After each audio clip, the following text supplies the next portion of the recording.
Hello. Today, I am standing at the top of what was, and what to many of us still is, Deadman's. Back in Glenwood Woods, in Media, behind Glenwood Elementary School. So this story starts also back in the 1980s when we were kids. Right in front of me would be where the in one of my previous videos I had videoed the entrance to the woods here, which was a sign out front there that says Middletown Township Open Space. This is the other end of that before that was overgrown. We would come up through Lenai Park, up through the High Point development, through down this trail, and then this would be the beginning of the woods and a kind of a crossroads. We are currently standing on excuse me, a sun pipeline. Okay. And how this got its name, Deadman's, I don't know. I'll have to kind of research that with maybe some of the older people that rode back here prior to my generation. There is Glenwood School. Now, you're going to see all of this ugliness in the video.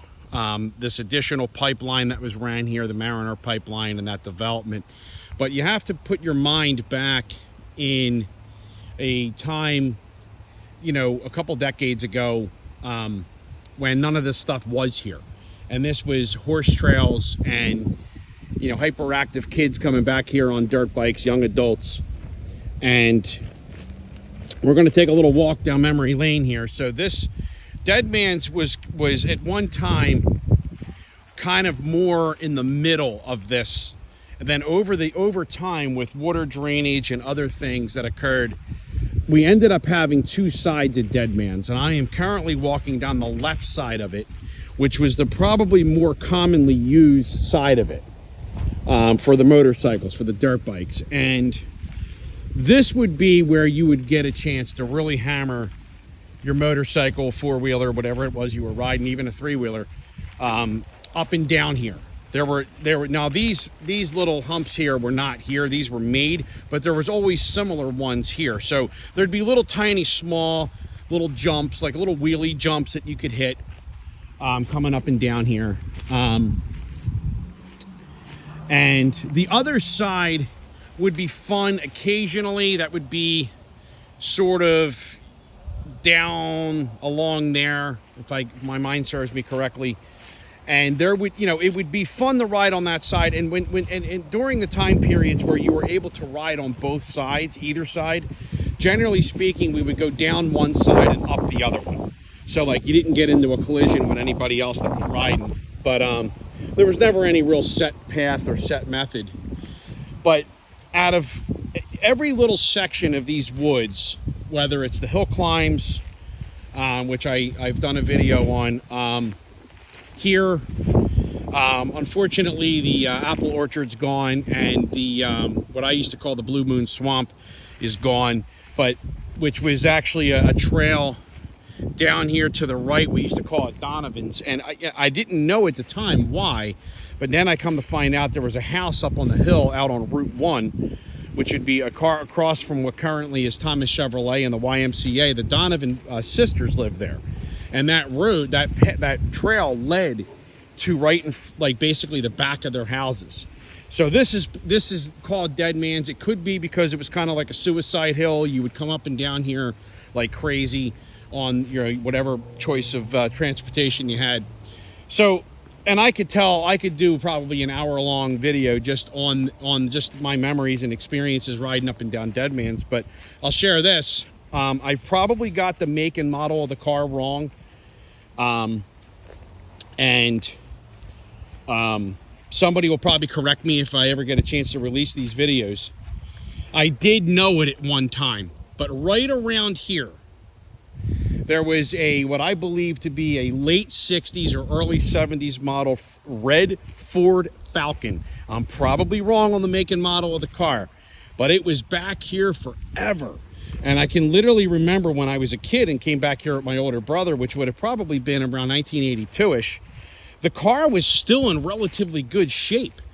And it stayed here, it survived here until they redid this pipeline. I believe it was removed from here.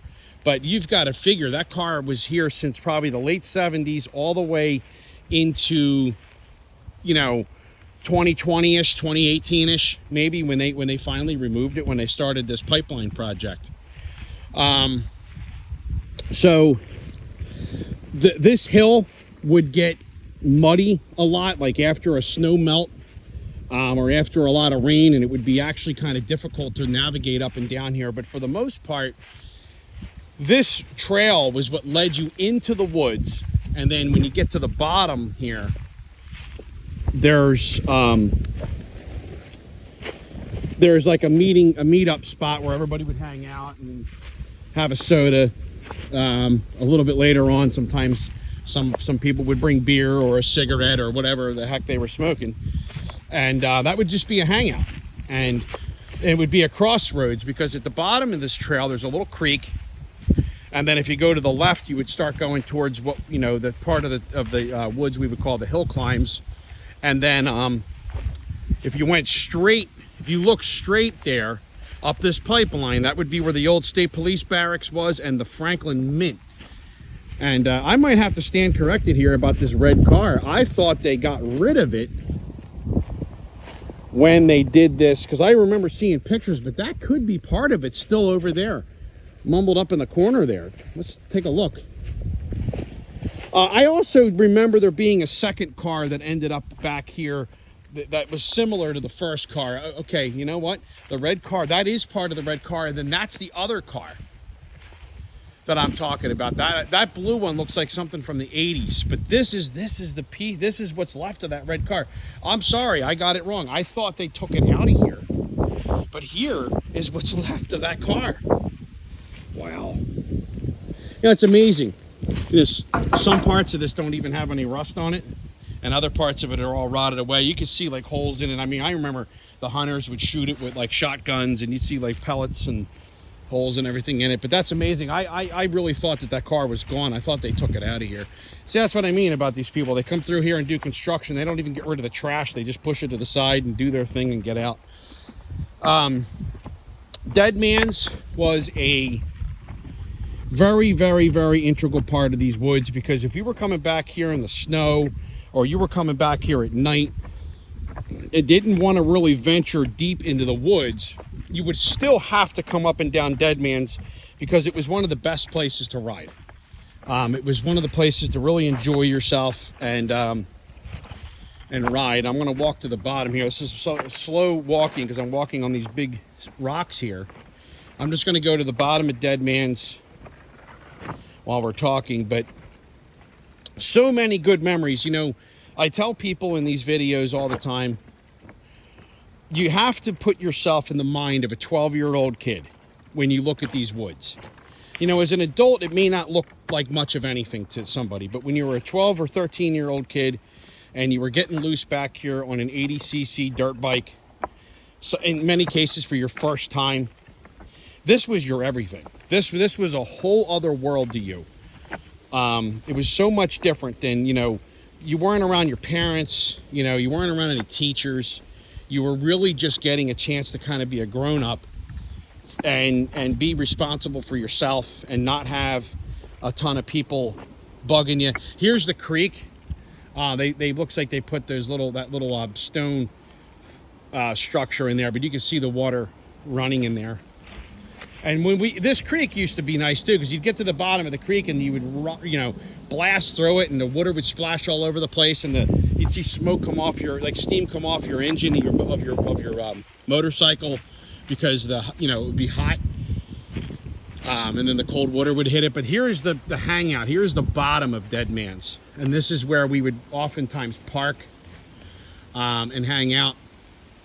Interestingly enough, mine and many of my friends have our initials. So there is JH from 95, and then I did it last year, JH 22.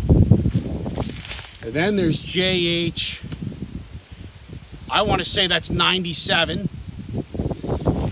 And if I walk around here, I'm sure I'll find a lot more of them. That was like our thing, you know, you always had a lock blade or a penknife or something on you. Here's another JH from probably 95 or 96. I even drew a little Who symbol there. I was really into the band The Who at the time.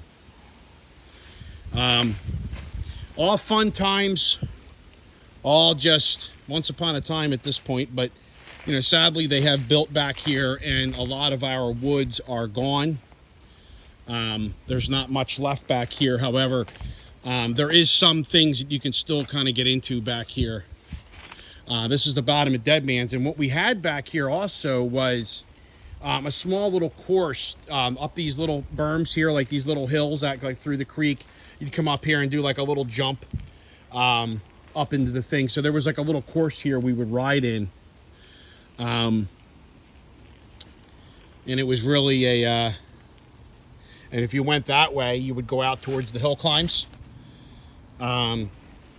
If you wanted to go straight, or actually out here to my left, if you wanted to go out here this way, that would be up towards the, like I said, the Franklin Mint. The police had a red mulch walking trail. We used to call it the red mulch trail, walking trail back there. And, well, it was kind of like the last thing you would do before you left the woods, because you knew you were probably going to stir the cops up. Now, I will say this about the cops. You know, back then, we didn't like the cops because they would bother us back here on motorcycles. But a little bit later on down the line, I spoke to some guys that had been the state policemen during this time period. They actually said that they never had a problem with us being back here. They actually looked at it as we were back here. We weren't, you know, breaking anything or doing any kind of theft or anything, or vandalism. It was the people around here that complained. It was the people on the other side of this tree line from the High Point development that just repeatedly had to complain about us being back here. And then the police kind of didn't have any choice. I'll share another funny story. Now, this was wider at one time and it was all dirt. The state police on at least 2 occasions that I'm aware of, and I was here for one of them, brought a police cruiser down this thing to try to get us. We had, unfortunately, a few of us had just, again, you know, we're hyperactive young kids here, 13, 14 years old at the time, had just done some serious stirring of the pot over at Glenwood Elementary School right at the end of summer, when the custodians would be in there getting the school, you know, prepared for the beginning of the school year. And we came through here and, well, I kind of accidentally on purpose rode my bike into the open doors of the school and down the hallway and around the corner. And, well, yeah, we had a lot of cops looking for us that day. There was about 5 or 6 different entrances to the woods. They were all blocked. And yes, a state police patrol car. This would have been a late 80s, early 90s version of their squad car. It was like a Chevy Impala or Caprice or whatever. And it had the single red siren on the roof.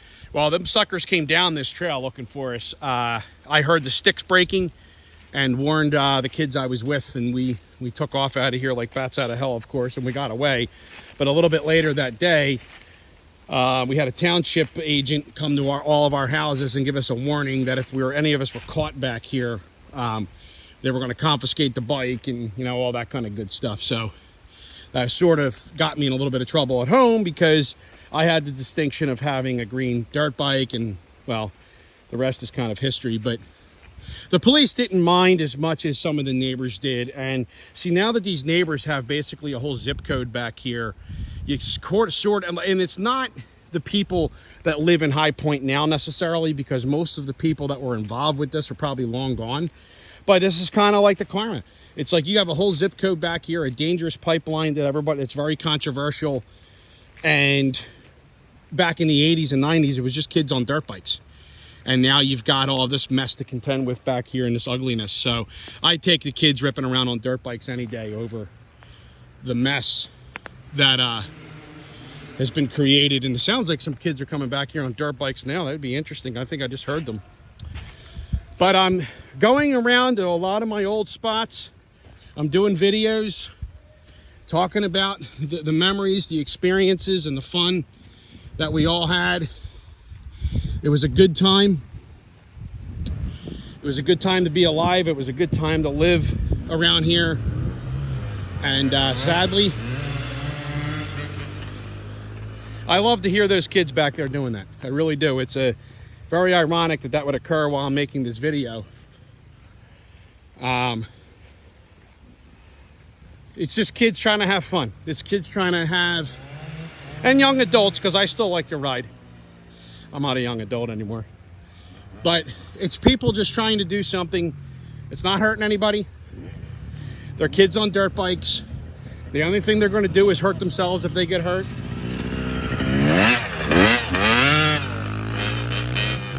Well, the kid in the front doesn't have a back fender. He needs to learn that when he lets the clutch out in first gear, he's going to flip backwards. That's exactly what happened to that young man. Anyway, I am Jeremy Holmes, and I am walking back up Deadman's towards my motorcycle, which is an enduro, so it's road legal, so I rode it here legally. And I am retracing the steps of many of our childhoods.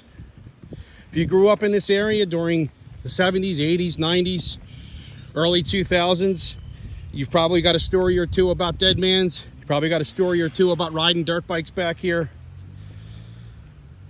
And it was a good time.